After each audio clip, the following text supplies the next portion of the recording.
Welcome back to Pretty Girls Love Sports, Pretty Girls Media, and I'm standing on the field at the Senior Bowl. It's very windy here. I'm trying to hold up my phone. So I'm going to give you my post game and my analysis after I get into a warm place, and it's coming up right now. So stay tuned. Okay, so the weather was not on my side at Senior Bowl. It was super duper cold. They said it was 20, but it felt like 10, and it was super windy. My tripod kept blowing over. So here is my post game analysis and the post game conferences all in one major video. So let's go and get into it. So it was the national team versus the American team. The American team did win 17-9. The national team tried to make a fourth quarter spark, but they just could not get it going. The running game was stuffed. I'm not sure if the American team players just felt like they wanted to watch extra film and extra tape and they just knew what was going to be coming, or they was just that good. Maybe it was a little bit of both, right? But obviously, the Senior Bowl is the elite of the top athletes that are more than likely going to be drafted in the upcoming draft this year, be 2026, as y'all all know. And it's really important that during the week when they have their practices, that they really take in the coaching. They're being coached by, NFL guys. Scouts are there looking to see what corrections do they take, how they're going to look, if they fit the scheme and the chemistry of the team that they already have. The practices, in my opinion, after like learning a little bit more about everything, it's more important than the game per se, because you get to see your one-on-ones, you get to see your drills, you get to see how you're coached and how you can really, are you a take-homer? Do you need to take home and let it sink in and you show up tomorrow and you correct your wrongs, or do you just take immediate teachings? You also get to see the speed of what an NFL practice will look like. So you get to see all of these things with these top players. So it's really important that you show up and show off every single day at practices. The game, yes, it is. I feel like it's more so for the fans. And of course, the scouts are still there. They're looking to see how you would act in a game day environment. And I think that the American team really came out and had, just more grit overall. They had more rushing yards, and they really just kept their game on the ground, and that's really what took it away, getting that running game going. And with it being so cold and windy, I could see why the running game was going to be super duper important for both sides. But really, the American team just found a way to capitalize off of every single thing, and that to me is what made the game so great, because you kind of get to see like these players from all these different schools come together and have to be one team. I think that also speaks to their level of professionalism and how they're able to get into a room with people that they don't know and create bonds, and then go out on the field and replicate and produce what they need to in order to be impressive for the draft. I don't want to say that this game hurt anybody's draft stock. I don't think that it helped some people. And that's just looking at, I'm obviously not a scout, so I can't tell you from a scout's point of view, like what exactly they were looking for, or, what happened.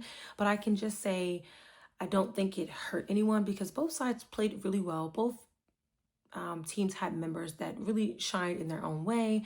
But I definitely feel like it just either, gave them like, okay, you are who I thought you are, or it's like, okay, you may be more than I expected. You may be more than what I thought that you were. Um, so that's really how I felt that this game went. I'm going to go into some stats though, really quick. I'm going to give you 4 standouts from this game, in my opinion. Okay, so the first one is going to be Jaden Ott. He was one of the running backs who did get a touchdown. So he had 42 yards, longest was 9, averaging 5.2 yards per carry. And then Kalen Black, he had 45 yards, longest was 10 yards, averaging 5.6 yards per carry. So super impressive stats there. I guess you could throw one more in there. I guess I'm going to give you a little bit more than 4. And then you have Jamari Taylor, had 41 yards. His longest was 24 yards, averaging 13.7 yards per carry. So the running backs really stood out in this game. I feel like looking at the previous games that I've been in, it's been more of like a throwing and like getting the passes through the air, and what can be done. So it was really refreshing to see running backs be true running backs and really get the yards. A total of 128 net yards. It was a gain of 166, but you know, I mean, you got to take some yards away from losing the ball, sacks, and all this and all that jazz. As far as the quarterbacks, Garrett Nussmeyer, hope I said that right. He was 5, 8, and 1 for 57 yards.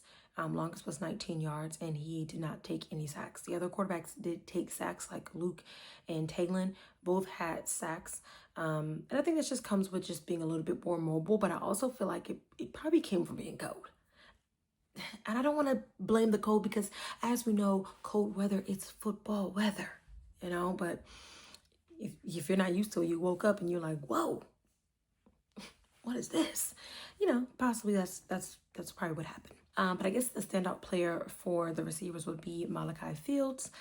He had 20 yards, and the longest was 12, no touchdowns. Okay. And then on the national side, Seth McGowan had 35 net yards. Longest was 29, averaging 8.8 yards per carry. And then the other standout over there will be Cole Payton, 30 yards, but 22 net yards total. Longest was 19 yards, averaging 4.4 yards per carry. So again, even though they didn't get the run game going as well, they did pretty good. I mean, Cole had to really take it on his own because he was 5 for 10 for a total of 72 yards. Longest was 24, but he was also sacked 2 times. Diego Pavia was on the national team. Now, again, I think that this would have been great for him to be like, had to have a standout game, but he did well in practices. So I feel like, you know, that's why I don't feel like it hurt him or it hurt anybody, because showing up in practice really matters too. But he was 10 for 13, 78 yards, longest was 18, and he was sacked twice. So, you know, the sack rate, you know, it's like, okay.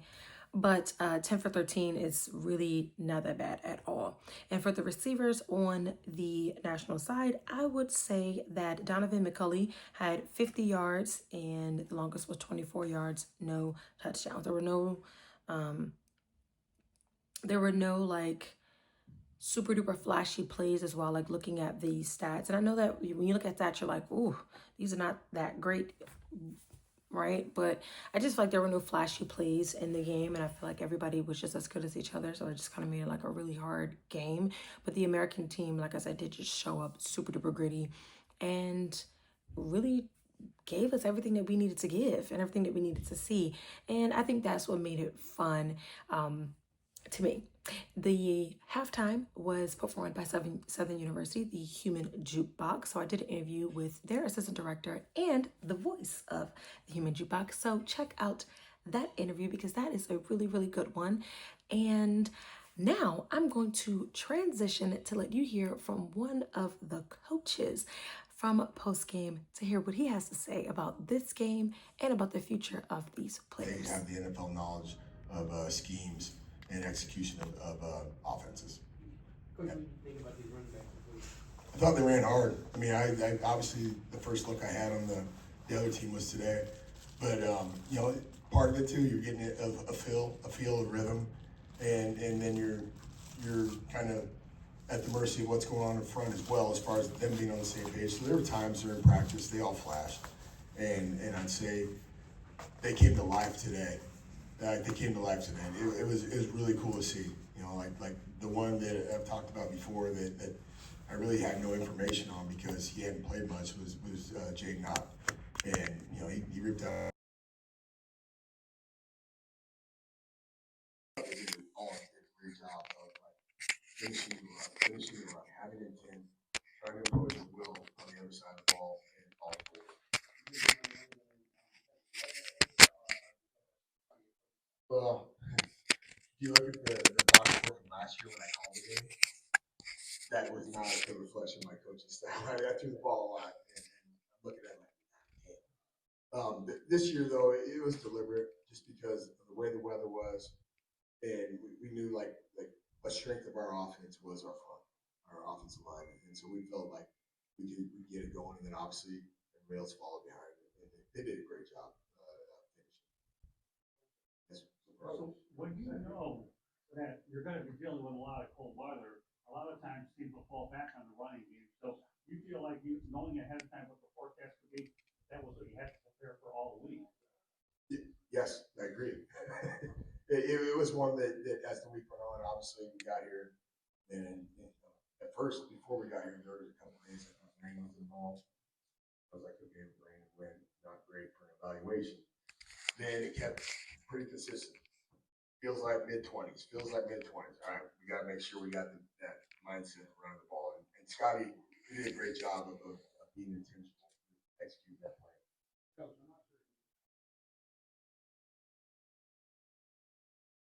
Oh, golly. Well, it start with, I see Thomas right away, so I think my Notre Dame wide receiver right away. Big execution early in the game. Cincinnati, big third down 7 conversion there. Obviously, the quarterback's delivering the ball in both those reps. The interior offensive line, that's where the surge was going on in the run game. And with our staff, too, talking about this game, we were very intentional of just rolling guys.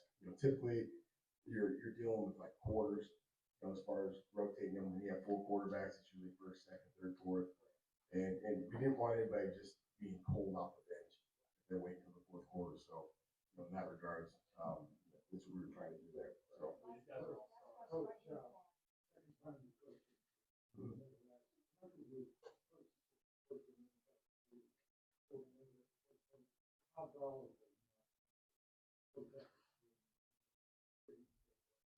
Well, it's invaluable. I mean, you don't necessarily get all this when you're in your building. I mean, we all have to find roles, what we're doing. We want to stay in our lane, at the same time keep on progressing towards goals that we have, which my goal is to be a head coach.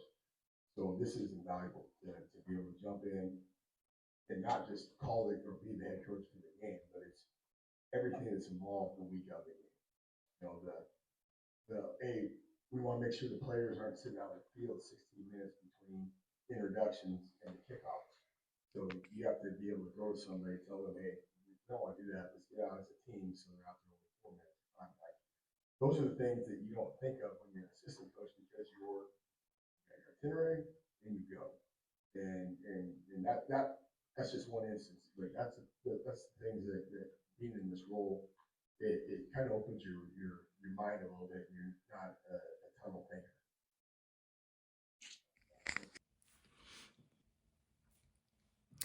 I think that what he said is super duper important about the game, about being a coach of it, and just wanting the players to be their best overall. And I think that type of coaching is really what we don't get to see when it comes to these NFL teams. And I think that that is going to help them carry on as they prepare for their next levels and within their career. So now we're going to hear from the LSU quarterback, Garrett Nussmeier, and we're going to hear from Alabama's tight end, Joshua Chavez. Yeah. I mean, I think, as Coach said, we had a very good showing from the offensive line and able to kind of maul some guys out the line of scrimmage. Early, so, that helps a lot in the football game.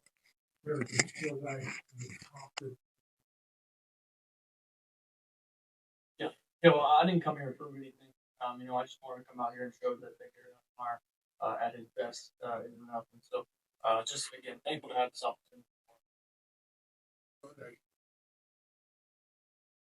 No, I'm cold for sure. I mean, of course, I support my pops, but yeah, I'm cold. But Mary, you said you didn't have anything to prove, but when I talked to you a couple of days ago about your career at LSU, and it was a little frustrating. Doesn't it feel somewhat better though when you play at the Senior Bowl with a lot more eyes on you, when there's a little bit more on the line? That hey, this started pretty good. We had a little bit of a hiccup here, but now it's time to say, hey, we that pretty good game. Wait, MVP at the worst thing in the world as you proceed in this draft process. Yeah. Well, first, I wouldn't say there was more on the line today than there is in the entire stadium. In that Valve playing against Alabama, playing against A&M. So at the end of the day, this is still playing football, and so just having the opportunity to come out here and do that, I'm extremely blessed and thankful for. I haven't been able to play football in 3 months, so just to be able to get that back on the field, put some pads on, be live, get hit a couple times, and felt good. Better practice. Talk to me about that moment. And what was happening? Yeah, I think you just saw my passion for the game. I love to play the sport. So anytime I get an opportunity to get out there and do it, I try to make the most of it. Try to have a lot of fun with it. So again, just so grateful to have this opportunity. Yeah, first time you had a run touchdown. Yeah, yeah, that was the LSU coming out of it a little bit. You know, Marion Brown was right there, so I wouldn't be doing right if I didn't do a little dance that the receivers always do. So just having fun, you know, just being able to be out here and enjoy it. Yeah, just continuing to it's a long process for guys, and so just going back to the drawing board, and then it's the same process now, getting ready for the combine. So just again, just going back to work. Yeah, just still trying to sharpen up my game. Just as I said earlier, having to train myself and almost learn how to play the ball again the correct way and process. So just continue to work on that and get my technique back to normal. What are your thoughts about the weather that we had today? A little bit on the chilly side, but nevertheless, I see you got all the long sleeve gear on and everything. But once you get on the field, the weather don't matter, does it? No. When you're playing, you're still playing. It doesn't matter if it's cold or hot and stuff. I was at LSU where most of the time it was hot, but we played a couple cold games here and there. Played a snow game in Arkansas my junior year. I've had some experience playing in the cold also growing up as a coach kid, living all over the place. I lived in Michigan once. I lived in Seattle, Washington. I lived in Lansing, Michigan when I was younger. I lived in St. Louis, Missouri. So I grew up playing in some cold weather. So I think that's one of the benefits to me. I played in wet ball. We lived in Seattle, cold wet ball. Playing in the cold in Michigan. So I kind of played in everything growing up. So there's nothing really I think that kind of fades from the weather side.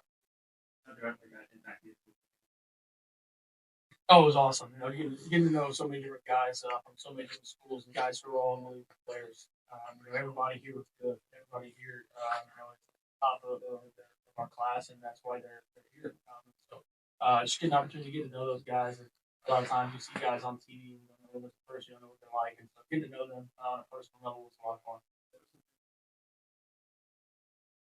Yeah, just again, just being able to get out here and play football again, that it was a special feeling. I hadn't played in 3 months, and so just doing that, that's what I'll take away. Just being able to get out here and playing in a game that I dreamed of playing in. Being able to win the MVP trophy, for us to win the game.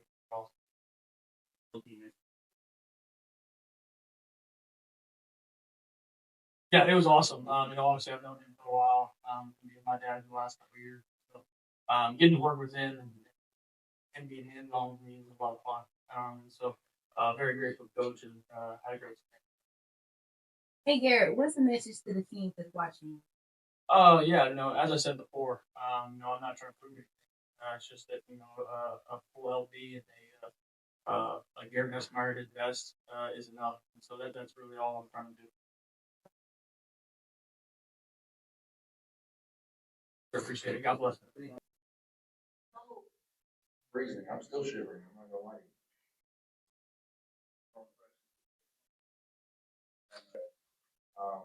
I could have asked around, CJ Dupree.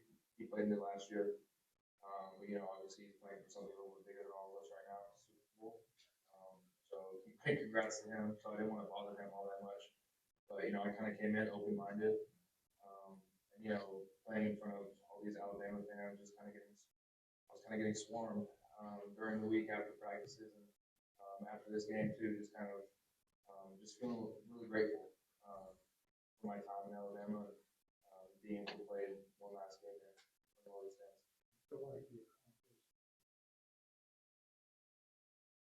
I believe I did. My entire goal was development and getting that first taste of how the NFL is going to be like. And you can't get much better than NFL coaches really coaching you up and giving you a system, and evaluating you. So I believe I did.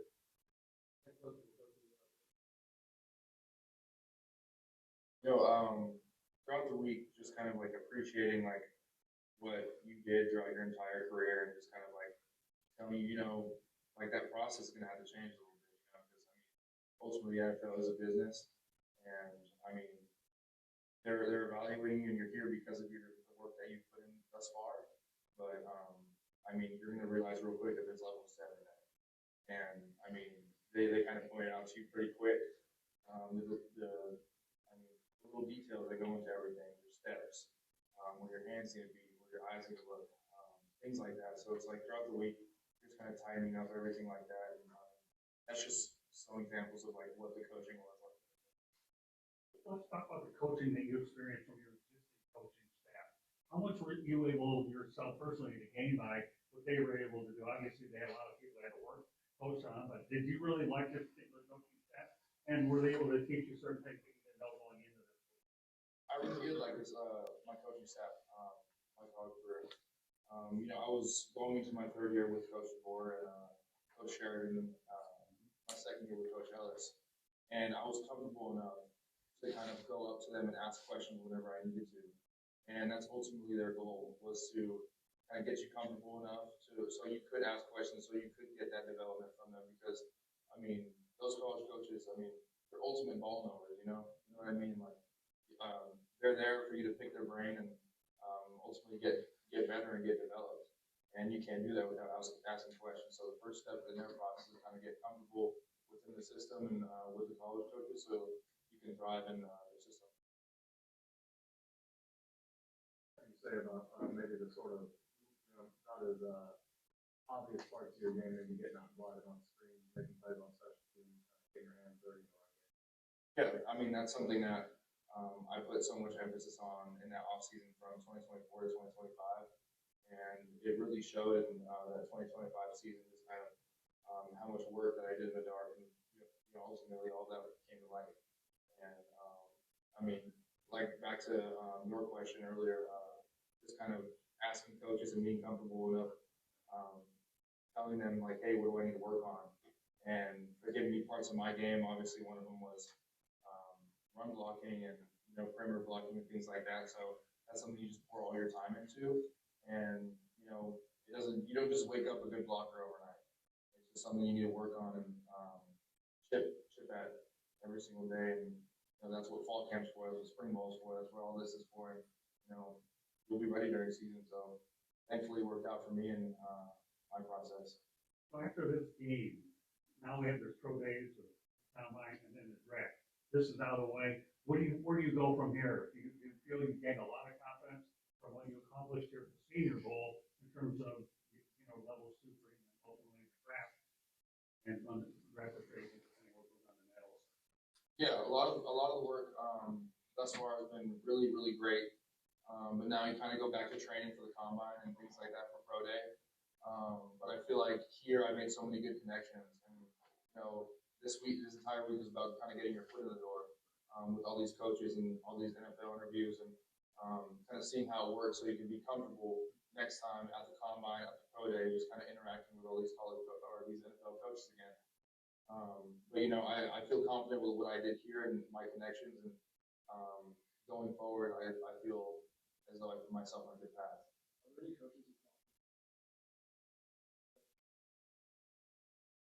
All of them. I mean, I'm taking away little bits and pieces as the days go on with every conversation, and there's not really one coach that I can really point out, just because. I mean, like I said earlier, I came into this experience with an open mind, just like I went into every conversation with an open mind. I think every coach brings their own piece of wisdom. They've gone through it. They're seasoned in it. So anything that you can kind of take away from their conversations or something like that, it's valuable. Is there any advice or mindset that made networking easier for you out here? Yeah, for sure. I think I kind of came into it with just like embrace the unexpected. You're going to get asked questions that maybe you aren't super comfortable with, or that you might not expect, but you just take it with a grain of salt, and it's like you just trying to answer it the best you can. And kind of, if you say something that's like not related, or kind of just doing something like that with the connection that you're trying to make with a coach, and they'll probably tell you something just because they're pretty blunt and pretty straight up like that. But I think all these different connections and kind of going into all this stuff, like you kind of have to be open minded with it and just kind of take it how it it is. You learn anything about your closest competitor throughout the season? Honestly, nothing I didn't know. You know, just kind of going in, I knew I'm a workhorse, man. Like it's just in my blood, my work ethic. But it was just a blessing, kind of getting out here, going up against some of the best guys around the nation, and you know, there's just elite competitiveness out here. And I mean, like it's just people would kill me in our position right now. So you know, you just gotta think like that every single day and just not take anything for granted. Dude, I saw him walking in here. Zion Young, the edge from Missouri. That man's a dog for sure. I mean, I faced him in the regular season too when I was at Bama, and I saw him here again. It was like, okay, yeah, you already kind of it already sets the tone for what the week's going to be like. Um, but yeah, I have to say the hardest one how to go against is Zion Young for sure. Got everything in his bag, man.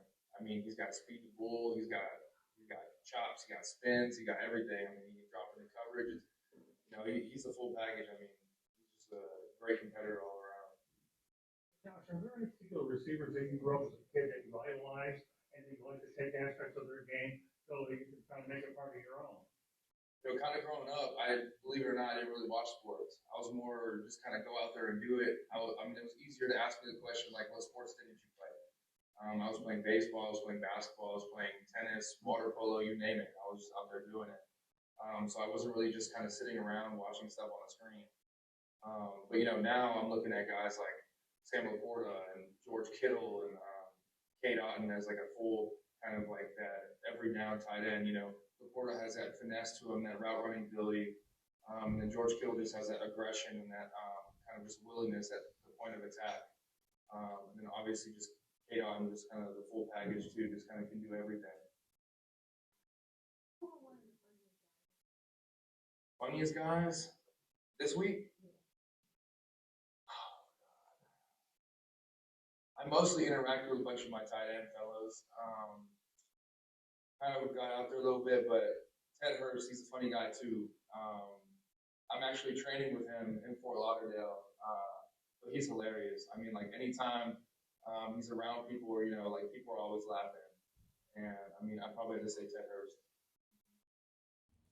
Both those players definitely are going to be high regarded when it comes to the draft. And I think that their performance really showed why. I think when they spoke about their motivation, when they spoke about, what they want to prove or how they came in, just wanting to be able to be their very best and representing their universities, I think it's super duper important to hear exactly what they said and to look forward to what they're going to do for the next steps in their career. Now, next we are going to hear from Cole Payton from North Dakota, and I think his interview was probably the best just because of like how just gracious he is and how much he just really loves the game of football and really just took everything in. I think you're going to really enjoy that one. And then we're going to follow it up and end it off with Mobile's very own Cullen Lacey from Louisville. Yeah, that's right. Unfortunately, at NSU, though, we go all the time. Played 70 and 70 at home. Today was chilly. Today was chilly. In some other schools, like SDSU gets cold. Both in Montana State really cold. And so I'm definitely used to this.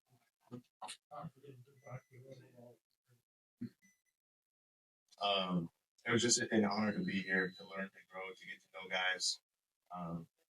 Yeah, just such a cool experience. Be around NFL scouts and NFL coaches. It was awesome.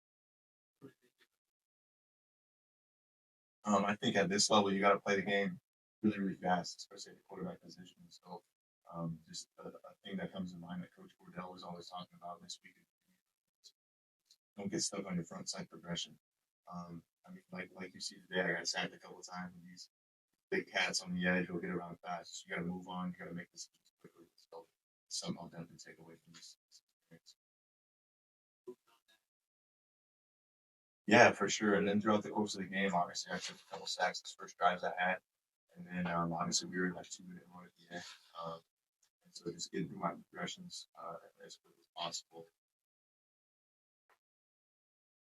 your game plan?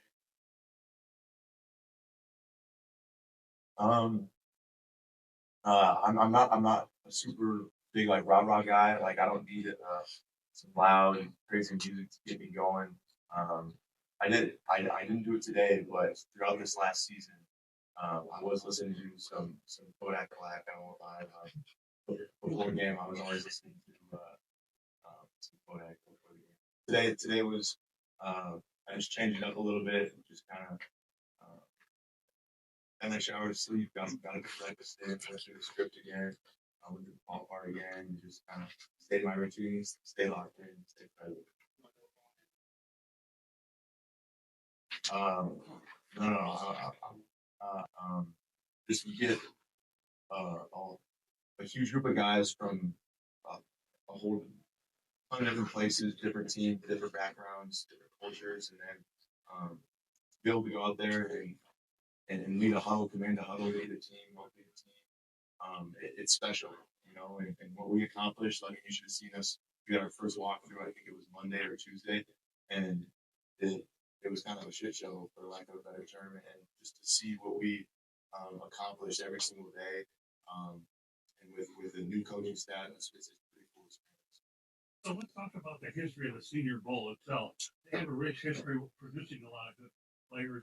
You're going to this big. How do you feel now that you've played in the game and now you're part of that history going forward as this game continues to grow and attract some of the best league players that go to the NFL? Yeah, like you keep saying, it's an honor. It was a blast to come out here and you know, this is what you dream of. This is what you dream of. Especially being a small school kid, just trying to represent NDSU and continue that lineage of NDSU guys to come out here and play well and represent NDSU the right way and go into the National Football League.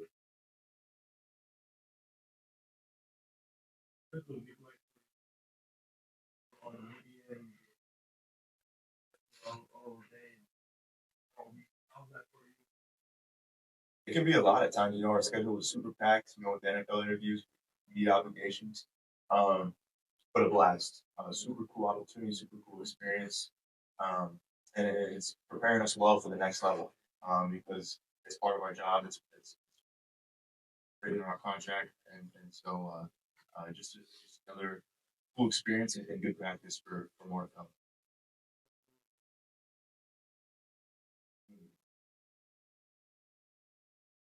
That's a really good question. I would say it's just like I can't pick a specific one, but just getting to know these guys, getting to know like Hennings Dunker from Iowa, getting to know Diego Pavia, like getting to know all these guys. And at the end of the day, I remember we were out talking to QB Country yesterday it was, and just explaining to these kids like we were once in your shoes, like yeah, the media paints a picture. See these guys on TV, but we're all just guys at the end of the day. We're all just people.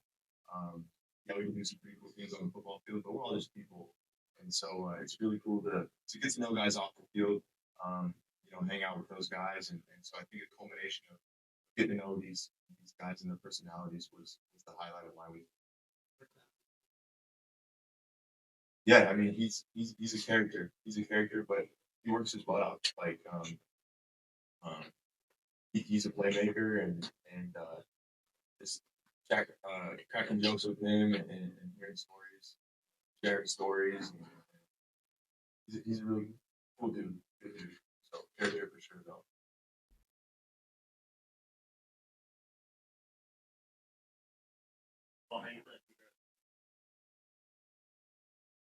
Um, that's a good question. I think it just goes to show that, like I was alluding to earlier, you can uh, you know, step into a room, step into a locker room with guys from different backgrounds, different cultures, and they're looking at you for the play. They're looking at you to take them down in a 2 minute drive and hopefully put some points on the board.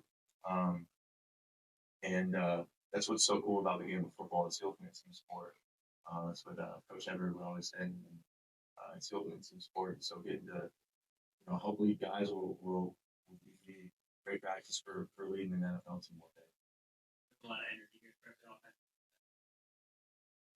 How do you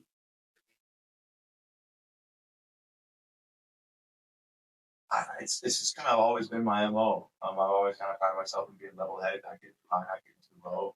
Um, but on the football field, some else comes over me. Balls in my hand. I kind of turn into an animal a little bit. You might not see it, but it's in there. It's in there for sure. Thanks, guys. Yeah, thank you. Just your overall thoughts, your experience. It was a good experience. It was a dream come true, and it was a good feeling being at home, and I'm just learning from these NFL coaches and getting evaluated. Being back in Mobile, being back at South, what was that like for you? Like I said, a dream come true. Just really, I'm at home again. I've been here all my life, and it's just, I don't know, it's just, I've been just trying to live in the moment and not be on the outside and just enjoy what's going on right now. Colin, talk about what your family means to you, your mom, and your dad, and them, your whole family being able to come out and support you today. My parents, my cousins, my uncles, like almost my whole family being here means a lot to me. Just for me to get one catch, run down the field, mean a lot to them. To see me even just being on the field, it means a lot to them. I just want to keep making them proud with the more I can do in life and just keep getting better every day. And yeah, it means a lot to me as it is to them. What do you think you showed as a player in practice and in the game? I feel like I showed my route running, my quickness, and I feel like I got a lot to add to the NFL team, being versatile, and with the return game. I wasn't able to show that much today because they shut that down, but I feel like I can do a lot for the NFL. Colin, talk about being from Mobile and actually playing in this game, and what's one inspiring word you like to give to any kid that's from Mobile? Just keep the hopes alive.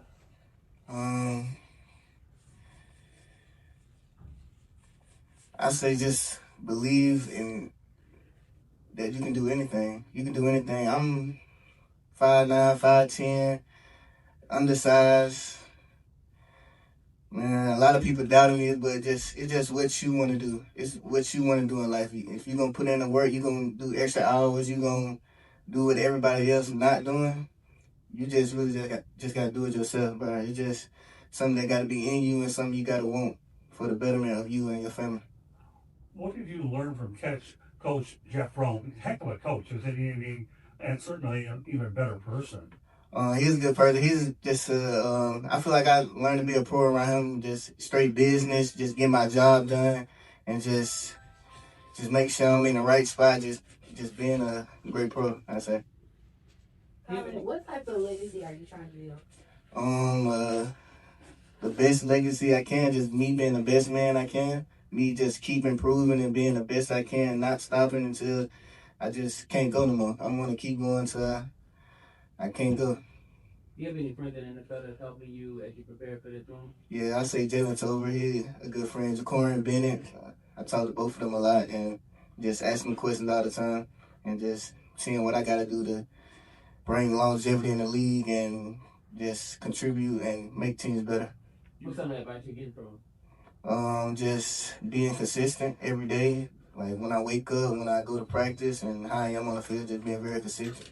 Even though you were on the other team, you were able to be with Devin Boyson on the field again. What was that like for you? It was good. He was my roommate, so we was able to talk a lot, talk about how practice went, how one-on-ones went, and we got to talk it up a lot. So it was good being around Devin Boyson. We got to take pictures, and yeah, it was just a good run into my brother again. You know, you say you're an undersized receiver, but it seems like the game's moving towards guys like, JSN and Amon Ra and Zay Flowers. How much confidence does that give you that, you can make that step to the next level? It gives me a lot of confidence. That's why I say versatility. I can be at different spots. I can be a running back, receiver, and permanent time carry. That gives me a lot of confidence. I just got to bring that onto the field, and my confidence go to the coach's confidence in me. So I have a lot of confidence in that. Just me moving around, just me learning different spots. Got time for a couple more if y'all have any. Most memorable moment of the week? Of the week, I'll say the one-on-ones. What it was Thursday, I went perfect one-on-one. I was happy about that. Yeah. Well, there you have it. That is my post game of the 77th Panini Senior Bowl for 2026. I look forward to seeing what these young men do when it comes to the NFL draft. Actually, before that, when they go into the combine, and then to see where they are drafted. Thank you so much for tuning in and watching. I always and appreciate the support. Make sure you're locked in on all social media platforms at PG Love Sports, and I will see you on the next one. Baby girl, you are so pretty, pretty.